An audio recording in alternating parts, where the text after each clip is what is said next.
Tantor Audio, a division of Recorded Books, presents Warrior: How to Support Those Who Protect Us by Shauna Springer, Ph.D.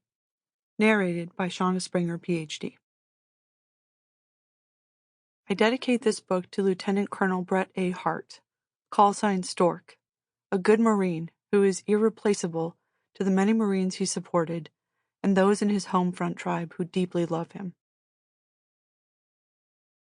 Forward. Narrated by Major Scott A. Huesing, United States Marine Corps, retired. I opened my eyes. I knew I wasn't dead. Not yet, anyway. The world came into view. For a second, I thought the enemy had stopped firing at us. They hadn't. We were all deaf from the RPG blast. It had detonated 2 feet from my face. My left arm was burning. I looked down and saw what was left of it. It was blown off about mid-forearm, and I could see my jagged, splintered bones jutting out from a bloody, scorched, flayed open stump. I knew I had lost my left hand. My right hand was killing me. I raised it up in front of my face to get a good look at it. It was blown off at the base of my hand. There were a few uneven bone fragments sticking out where my palm used to be. It looked as if some of the skin that used to be my hand was dangling, shredded to pieces, like someone removed all the bone and flesh from inside. It hung like an empty glove that had gone a few rounds with a garbage disposal. I thought, fuck, both of them? I wasn't done assessing the situation, though. I looked down and saw that my left leg was blown wide open, my femur split in half, like a jagged, splintered water hose. It pumped out huge amounts of blood with every heartbeat. Imagine a coffee cup full of blood, hot blood. Now imagine that every time your heart beats, you toss about that much blood out of your cup and down your thigh. The coffee cup would fill up again in between heartbeats. I knew I only had so many cups of coffee left in me. My leg had almost been blown in half. I took one look at the gleaming white bones sticking out of a sea of red, and I knew I was dead if I didn't stop that bleeding. How was I going to get a tourniquet on my leg and both arms when I didn't have hands? The fight wasn't over yet. I knew I needed to use my head. Trauma sucks, even for combat veterans. I don't think anyone would disagree. I do, however, think combat veterans have a unique resiliency and fortitude to deal with trauma. Somewhere along the line, I feel America's perspective changed toward combat wounded veterans and the trauma we experienced. Where once we were venerated, now we are often pitied. I speak from personal experience. I was no stranger to war on the day that I lost my arms and nearly bled to death in Fallujah, Iraq. I was injured during my second deployment to Iraq, having taken part in the invasion in 2003 prior to that. There wasn't much I hadn't seen or experienced by then. I remember waking up in the intensive care unit, ICU, at the National Naval Medical Center, NNMC, Bethesda, Maryland Hospital. I think the ICU staff thought I had sustained a serious head trauma because of my attitude. I was happy, too happy. It didn't make sense to them, and I don't blame them for being confused. Hell, I used to tell my teammates that if I ever lost an arm or a leg, they should go ahead and put me out of my misery. From the outside looking in, I should have been devastated. Both my hands were blown off completely.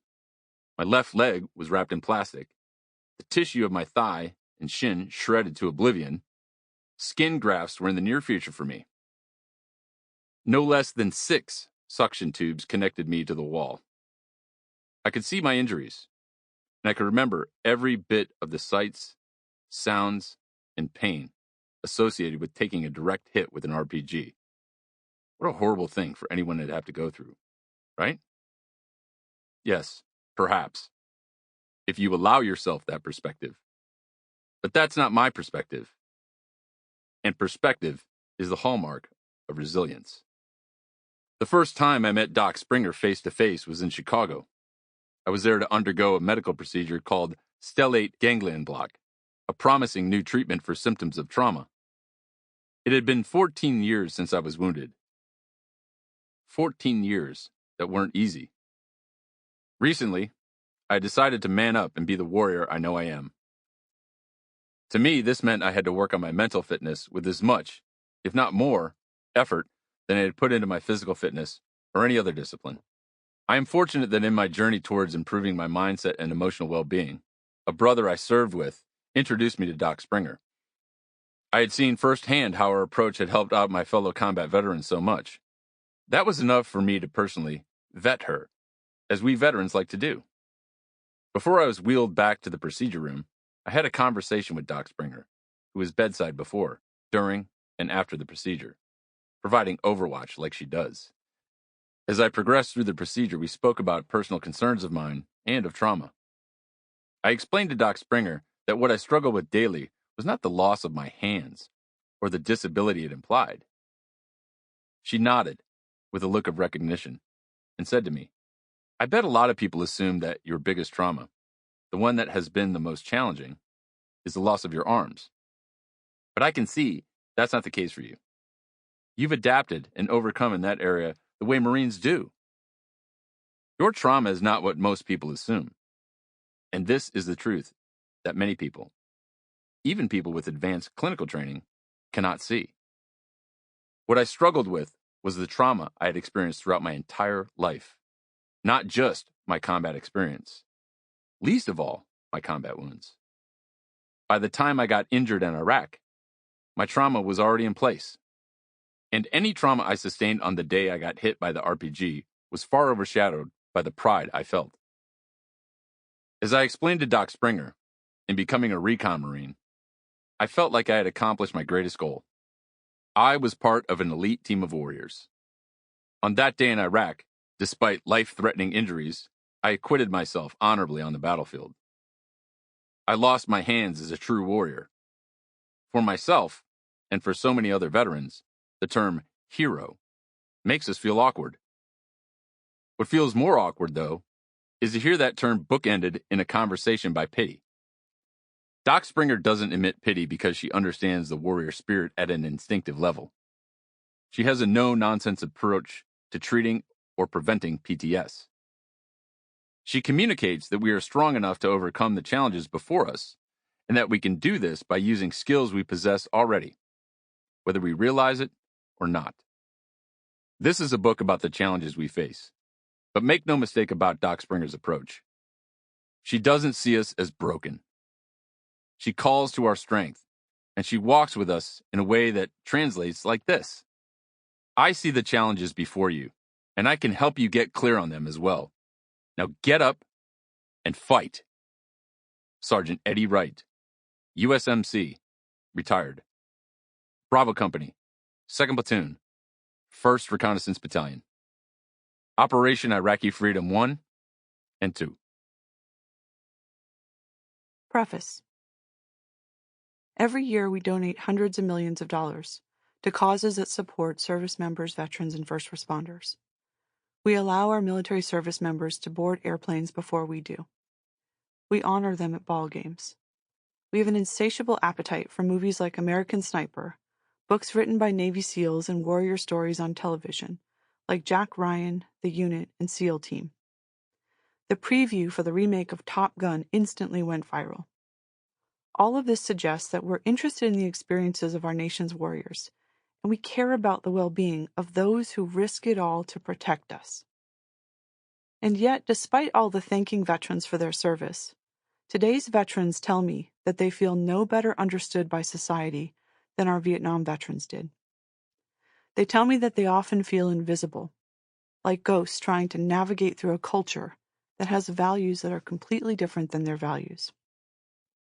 Many people in society, including a fairly large number of therapists, seem to think that veterans come back traumatized by what they see and do in combat. Through public and private funding, we've invested hundreds of millions of dollars to develop effective treatments for post-traumatic stress and to diagnose and better understand TBI. We are told that these are the invisible wounds of war. We have trained up thousands of clinicians across the VA to deliver empirically supported treatments for the trauma of being exposed to war. And yet the idea that veterans die by suicide because they deploy to war zones is a misconception. A 2015 study of nearly 4 million U.S. service members and veterans found that deployment to Iraq and Afghanistan is not associated with an increased risk of suicide. There are some injuries that are even more invisible, more insidious, and more lethal than the invisible wounds of war that we have focused so much time and money to address. For many of my patients, the hidden pain they carried came from other sources. For instance, 5 very common sources were childhood traumas, moral injuries, past experiences of social rejection upon entering treatment settings, feelings of alienation from their closest family members and civilians in general, and the helpless rage and overwhelming grief of losing fellow veterans to combat, training accidents, and suicide. How can warriors be heroes and broken at the same time? My recent book, Beyond the Military, A Leader's Handbook for Warrior Reintegration, was written to shift the paradigm of transition. Instead of seeing veterans as broken and needing help to go from a sitting position to a standing position, Beyond the Military provides a roadmap to help warriors fulfill their full potential in life after military service. Our nation's warriors have an abundance of grit, but they're not superhuman. They're humans, just like us, with a clarity of purpose and bonds of love and trust that allow them to accomplish superhuman feats. This is a book about the challenges faced by some of our strongest and bravest citizens. It is necessary to focus targeted attention on these challenges if we're to better understand them. But as Sergeant Eddie Wright expressed in the foreword, this is not a book that perpetuates the myth that warriors are broken. Armed with the right insights, warriors can and will heal and go on to become stronger than they've ever been. Traumas don't just break us down. They are defining moments that can show us how strong we really are. They are moments that help us see our deeper purpose and the values that guide a meaningful life. And strength takes on different forms in different contexts. In battle, it might mean suppressing our natural human emotions in the heat of a firefight to stay laser-focused on our objective. In mental warfare, it might mean taking the harder path, acknowledging our struggles with those we trust, and drawing from the strength of our tribe to overcome these struggles. Who is a healer, really? A doctor, with many years of formal education and training, may or may not be a healer. In some cases, the way a doctor practices is the reason why a veteran drops out of treatment, never to return. But a doc, someone who builds a kind of deep trust veterans had in the service with their medics, that person is a healer. A wife or a parent who recognizes and helps carry the grief of their military loved one, these are healers. A husband who listens with love and empathy to his warrior wife, he becomes essential in bringing her all the way home. Fellow students in classrooms who respectfully integrate veterans into their college communities, they become healers. Even actors who turn down roles that perpetuate one-dimensional myths of veterans as either heroes or broken gear, who instead pursue roles that portray veterans as multifaceted human beings, like all of us, they become healers. What is a healer?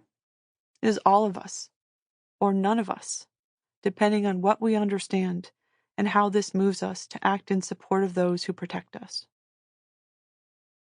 The surprise gift.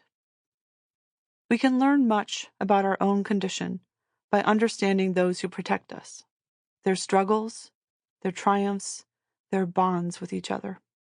In the vein of Sebastian Junger's tribe, there are indescribably beautiful aspects to the connection that military brothers and sisters share.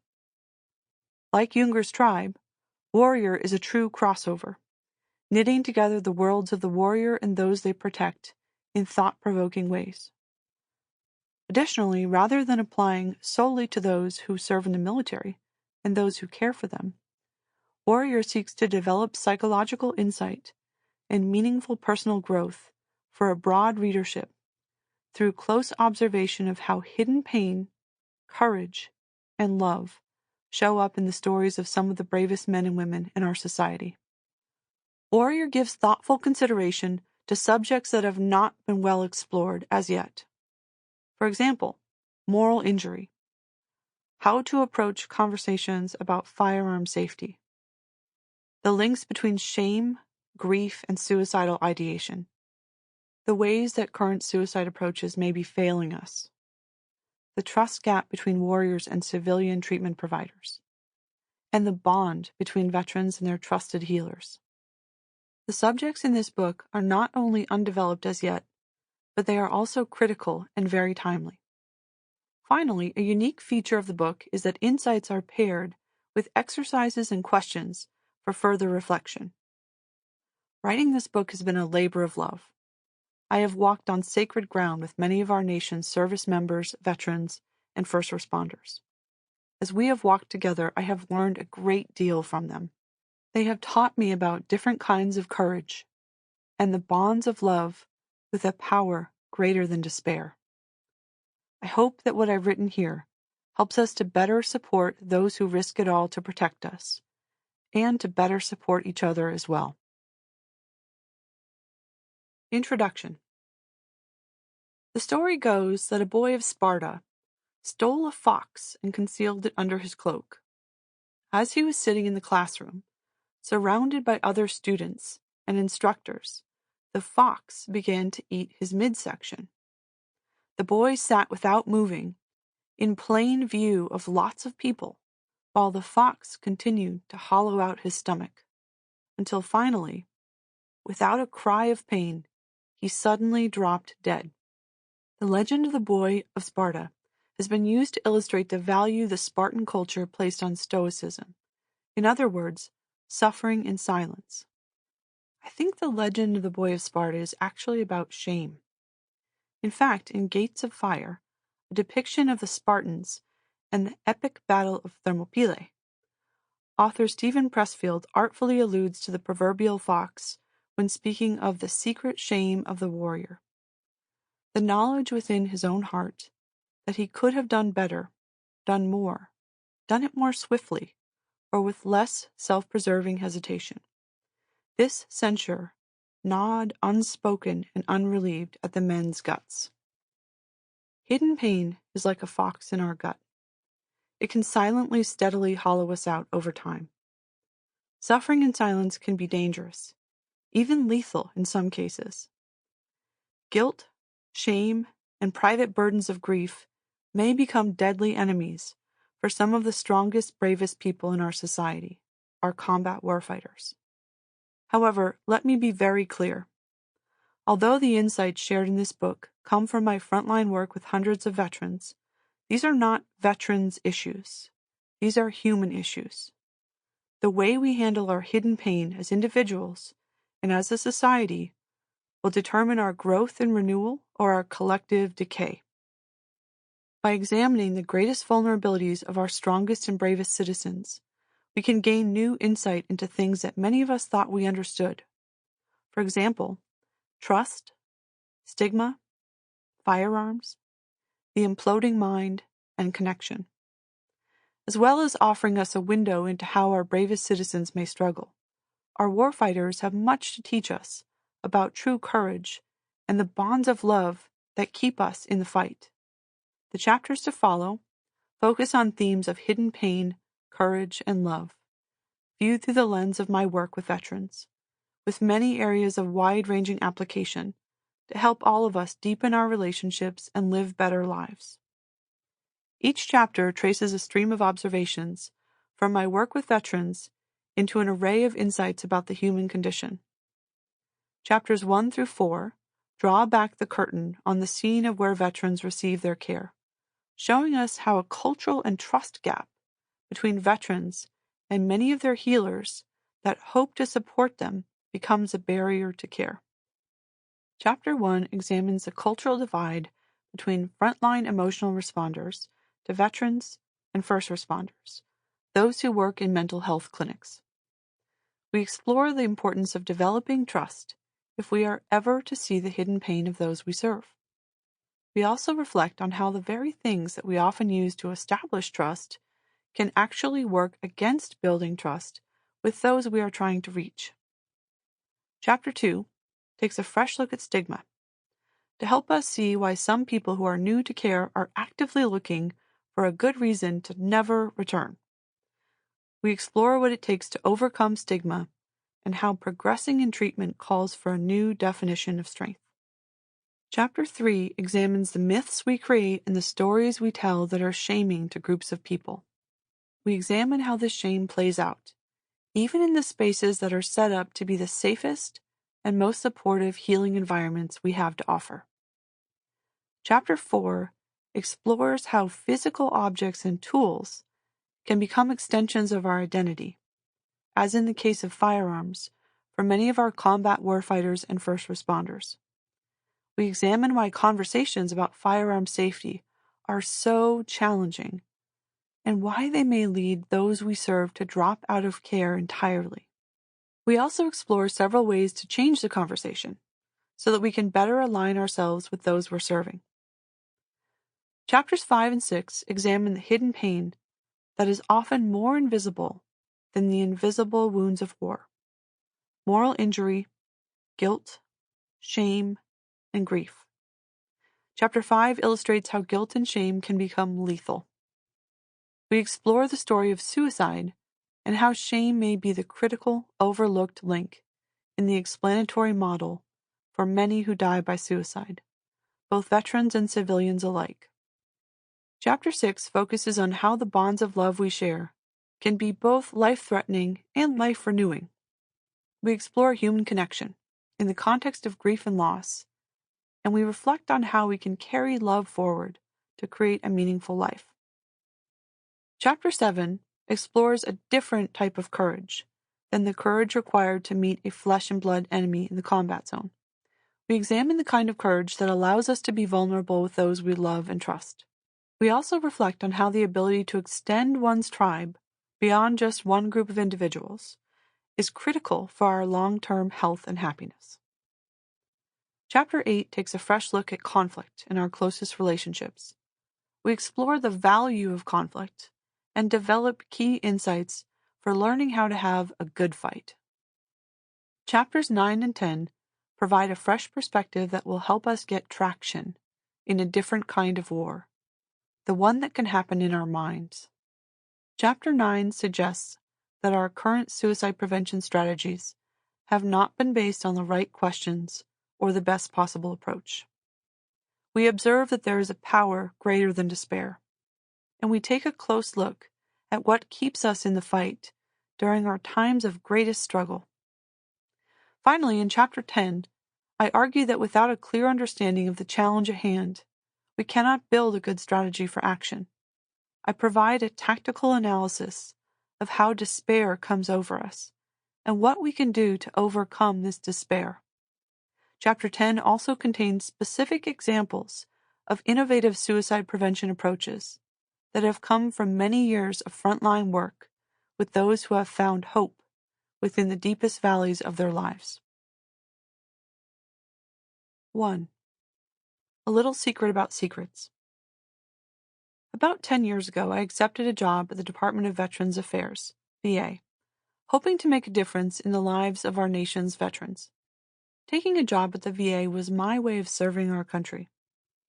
I wanted to deploy the training I had received over many years in graduate school to benefit my veteran patients. I was idealistic and brimming with optimism. On my first day at the VA, my new supervisor handed me a list of approximately 100 names and said, "These vets have been waiting for you to start for the past several months. Call all of them, find out what they need, and get them scheduled if they want to come in. Fair warning, a good number of them are mad about how long it took us to get you hired and onboarded in place of the last psychologist, who was very well liked by his patients." I hadn't even met my patients, and I was already in the hole. Most of the people I called were gracious, but as I had been warned, some of them were very angry. On hearing my voice, one patient said, "So, you're the new hire. What are you, like 25 years old? Why do they keep hiring people who can't relate to veterans, who have no military or life experience?" I flushed hot with shame, stung by the intensity of his criticism. On some level, I knew this wasn't about me. But on another level, he had a point. Who was I to presume that I could understand the experiences of combat warfighters when I had spent the better part of the last decade in graduate school? This is the thought that shamed me, that I had nothing of value to offer to those I wanted to support. Based on these initial outreach calls to my new patients, it became obvious to me that there was a deep cultural gap and a trust gap that would need to be overcome if I were to be useful in my new role. At the time, it was hard to come into such a hostile environment in the first weeks of my new job. In retrospect, though, it was a gift and an opportunity for growth in disguise, as many growth opportunities are. The initial anger I felt from some of my patients, which I knew on some level was not personal, nonetheless compelled me to take a hard look at how to build trust with all of them. I decided to approach my time at the VA like an enlistment. I would serve 4 years and then decide whether or not to re-enlist for another 4 years. I spent the next 8 years, to the day, examining any barriers to trust that I could control. I thought about who my patients perceived me to be as a relatively young, blonde, civilian female in the early part of my career. I considered the way I decorated my office space, even the way I dressed. Most important, I realized that in replacing the provider they had trusted, I was the FNG, the effing new guy, from where my patients sat. They had attached to him and had trusted him with their private pain. In replacing him, I had to overcome both the deficit of trust and the residual effects of an unexpectedly severed attachment with their previous doc. Trust outranks rank. Many of this initial group of patients were Vietnam veterans, and so for many of them, there was a further, deeper dimension to the initial gap in trust between us. Understanding leadership structures in the military is the key for gaining insight. For those who are unfamiliar with military culture, there are often two parallel lines of leadership in military rank structures. Some leaders are non-commissioned officers, NCOs, who rise from within, gaining credibility from their boots-on-the-ground experience. Others gain rank by attending colleges or military institutions and enter leadership roles as commissioned officers. Many of those who were drafted into the Vietnam War or who enlisted grew to distrust commissioned officers tasked with leading units and developing combat strategies. During the Vietnam War, it was not uncommon for an officer with no prior combat zone experience to be appointed to a leadership position that would outrank someone with significant time in country. In any case, decisions made in combat scenarios have very high stakes. It is therefore adaptive for those already in the field to regard newly assigned officers as a potential liability until proven otherwise. Newly minted officers, without prior boots-on-the-ground experience, are often out of touch with the combat tactics that are most effective within a given theater of conflict. Of course, this is no fault of their own. How would one know the best approach to take without direct knowledge of the combat theater? In such scenarios, the best officers, the ones their soldiers or Marines would take a bullet for, accepted guidance from their experienced NCOs. The proud and foolish among them were a liability to their soldiers, perhaps issuing authoritarian commands based on limited knowledge and putting their soldiers in reckless engagements as a result. When I viewed myself through the eyes of these patients, I saw that I would probably be perceived as an officer rather than an NCO. The parallel was too close to ignore. I entered the clinical collaboration with a set of higher degrees and a lack of direct military service history. Plus, I was early in my career, whereas my predecessor had been relatively more seasoned. While tension between officers and enlisted was salient for many of my Vietnam veteran patients, this is not nearly as often the case for veterans of more recent wars. However, even if the tension between parallel lines of military leadership has now lessened, any new member of a unit, whether officer or enlisted, is still the FNG, and thus enters Sample complete. Ready to continue?